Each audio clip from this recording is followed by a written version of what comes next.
আয়নার সামনে দাঁড়ালে এখন আর ২০ বছরের সেই উচ্ছল মেয়েটিকে খুঁজে পাই না।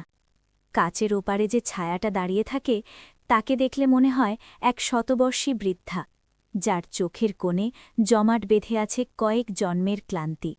লোকে বলে বয়স বাড়ছে, কিন্তু আমি জানি আমার শরীরের প্রতিটি কোষে এখন শুধু ছাই। যে আগুনে পুড়লে কোনো ধোঁয়া হয় না, কেবল ভেতরটা কয়লা হয়ে যায়। আমি সেই আগুনের নাম দিয়েছি মা। সমাজ বলে মায়ের পায়ের নিচে জান্নাত, কিন্তু আমার জন্য সেই পা দুটো ছিল নরকের প্রবেশদ্বার। আমার এই গল্পটা কোনো সিনেমার চিত্রনাট্য নয়, কোনো কিশোরী মনের রঙিন প্রেমের উপাখ্যানও নয়। এটা এক জঘন্য বিশ্বাসঘাতকতার ইতিহাস, যেখানে ভিলেন ছিল আমার নিজের জন্মদাত্রী। সবকিছু শুরু হয়েছিল আমার বাবার মৃত্যুর পর থেকে। বাবা যখন বেঁচে ছিলেন, আমাদের পৃথিবীটা ছিল রূপকথার মতো। মধ্যবিত্ত হলেও অভাব আমাদের স্পর্শ করতে পারেনি। বাবার সেই মায়াবী হাসি আর আগলে রাখার ক্ষমতা আমাদের ঘরটাকে স্বর্গ করে রেখেছিল। কিন্তু বাবার হঠাৎ চলে যাওয়া আমাদের যেন মাঝ সমুদ্রে দাঁড় করিয়ে দিল। শোক করার সময়টুকুও পাইনি আমরা। সংসারের হাল ধরতে মা একটা কোচিং সেন্টার খুললেন। আমি তখন স্কুলের শেষ বছরে। আমার দু চোখে তখন হাজারো স্বপ্ন। আমি জানতাম আমার মতো মধ্যবিত্ত মেয়ের একমাত্র রক্ষাকবচ হল শিক্ষা। পড়াশোনা করে নিজের পায়ে দাঁড়াব, মায়ের কষ্ট দূর করব। এই ছিল আমার জীবনের একমাত্র ব্রত। মাকে আমি পূজা করতাম। আমার কাছে মার কথা ছিল বেদবাক্য। আমি বিশ্বাস করতাম গোটা পৃথিবী যদি আমার বিরুদ্ধে ষড়যন্ত্র করে, তবুও আমার মা আমার কপালে স্নেহের হাত রাখবে। কিন্তু হায়, আমি জানতাম না যে হাত আশীর্বাদ দেয় সেই হাতই একদিন আমার সম্মানকে নিলামে তুলবে। মায়ের কোচিং সেন্টারে আমি ছোটদের পড়াতাম, নিজেও পড়তাম। ঠিক সেই সময় আমাদের কোচিংয়ে ভর্তি হল আরিয়ান। আরিয়ান মানে এক অন্য জগৎ, শহরের নামকরা শিল্পপতির একমাত্র উত্তরাধিকারী। ওর দামি গাড়িটা যখন আমাদের গলির ভেতর ঢুকত, তখন চারপাশের নোংরা পরিবেশটাও যেন ক্ষণিকের জন্য ঝলমল করে উঠত। আরিয়ান ছিল খুব শান্ত আর মিতভাষী। ক্লাসের অন্য সব মেয়েরা ওর মনোযোগ পাওয়ার জন্য পাগল থাকত, কিন্তু আমি থাকতাম আমার বইয়ের পাতায় মগ্ন। আমি জানতাম আকাশ আর মাটির কোনোদিন মিলন হয় না। আরিয়ানের আভিজাত্যের সামনে আমার দারিদ্র্য ছিল বড্ড মলিন। ওই সময় আরিয়ানের সাথে প্রিয়া নামের এক সুন্দরী মেয়ের প্রেমের সম্পর্ক ছিল।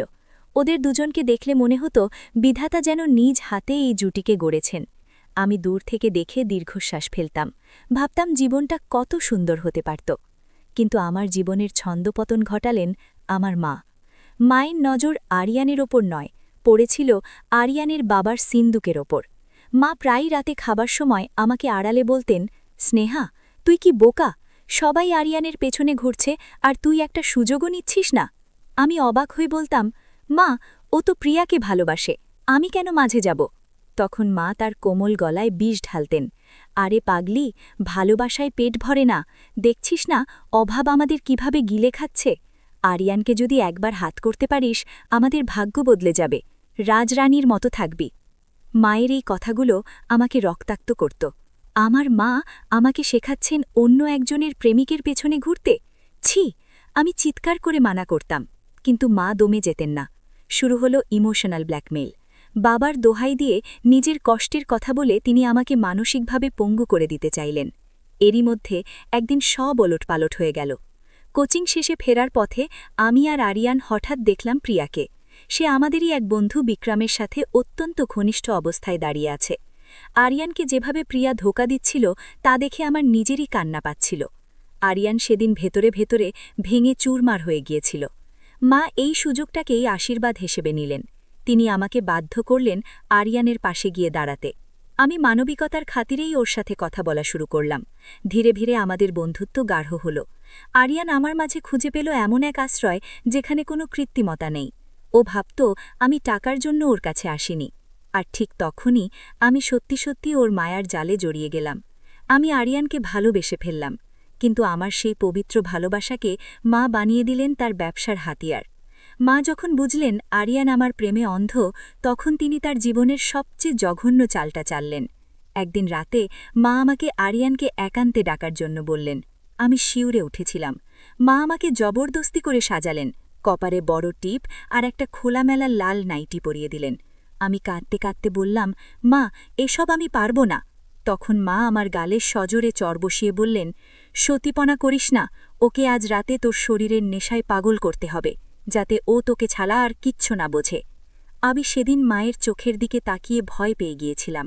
সেখানে কোনো মা ছিল না, ছিল এক শিকারী নেকড়ে। আরিয়ান যখন আমাদের ঘরে এলো, ও আমাকে দেখে আবেগ সামলাতে পারল না। আমরা একে অপরকে জড়িয়ে ধরলাম।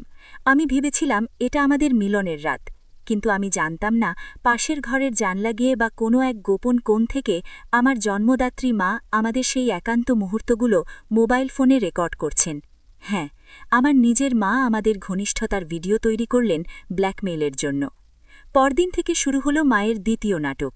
তিনি আরিয়ানকে ডেকে জঘন্য অপমান করলেন, কান্নার অভিনয় করে বললেন যে আরিয়ান আমার সর্বনাশ করেছে। আরিয়ান সরল মনে ক্ষমা চেয়ে বলল সে আমাকে বিয়ে করবে।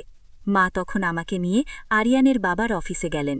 সেখানে গিয়ে যখন মা বিয়ের প্রস্তাব দিলেন, মিস্টার চৌধুরী আমাদের স্টেটাসের কথা বলে মুখের ওপর না করে দিলেন। ঠিক সেই মুহূর্তে মা তার নোংরা তাসের টেক্কাটা টেবিলের ওপর রাখলেন। তিনি ফোনের স্ক্রিনে সেই ভিডিওটা দেখালেন এবং হুমকি দিলেন যদি আরিয়ান আর আমার বিয়ে না হয় তাহলে এই ভিডিও তিনি ইন্টারনেটে ছেড়ে দেবেন। মিস্টার চৌধুরী ভিডিওটা দেখে ঘৃণায় মুখ ফিরিয়ে নিলেন। তিনি বললেন, ছি, আপনি কেমন মা? আপনি নিজের মেয়ের ইজ্জত দিয়ে ব্যবসা করছেন। মায়ের জেদ আর লোভ এতটাই ছিল যে যখন আরিয়ানের বাবা নথি স্বীকার না করলেন, মা সত্যিই সেই ভিডিও সোশ্যাল মিডিয়ায় ছড়িয়ে দিলেন। কয়েক ঘণ্টার মধ্যে আমার সারা পৃথিবীটা নরক হয়ে গেল। যে আরিয়ান আমাকে দেবীর মতো শ্রদ্ধা করত, সে ফোনে আমাকে বলে দিল, স্নেহা, তোমার আর তোমার মায়ের ওপর আমার ঘৃণা প্রকাশের কোনো ভাষা নেই। তুমি মরে যেতে দেখলে খুশি হতে, কিন্তু এই অপমানটা না করলেই পারতে। আমার ভালোবাসা, আমার সম্মান, আমার বেঁচে থাকার শেষ আকাঙ্ক্ষাটুকু ওই এক ভিডিওতে জ্বলে পুড়ে ছাই হয়ে গেল। গল্পের শেষটা আরও করুন। যখন পুলিশ কেস হল এবং মা বুঝলেন তিনি ভেসে যাচ্ছেন, তখন তিনি আরিয়ানকে পৃথিবী থেকে সরিয়ে দেওয়ার পরিকল্পনা করলেন। ভাড়াটে খুনি ঠিক করলেন যাতে আরিয়ান কোনো সাক্ষ্য দিতে না পারে। আমি যখন আড়াল থেকে মায়ের সেই ভয়ঙ্কর ফোনালাপ শুনলাম, তখন আমার ভেতরে মরে যাওয়া বিবেকটা একবারের জন্য জেগে উঠল। আমি বুঝলাম এই মানুষটা আমার মা হতে পারে না। আমি আরিয়ানকে বাঁচানোর জন্য পুলিশে খবর দিলাম, নিজের মাকে পুলিশের হাতে তুলে দিলাম। আজ আমি একা, মা জেলে, আরিয়ান আমাকে ঘৃণা করে দূর দেশে চলে গেছে, আর আমি এই অভিশপ্ত স্মৃতির বোঝা নিয়ে প্রতিদিন একটু একটু করে মরছি। লোভ একটা মানুষকে পশু বানিয়ে দেয়, আর সেই পশুর থাবায় ধ্বংস হয়ে যায় আমার মতো হাজারো স্নেহার জীবন। আজ আমি সবাইকে হাত জোড় করে বলতে চাই, কাউকে অন্ধের মতো বিশ্বাস করবেন না, হোক সে নিজের জন্মদাত্রী। সম্পর্কের আড়ালে লুকানো লোভের ধারালো ছুরিটা চিনে নিতে শেখুন।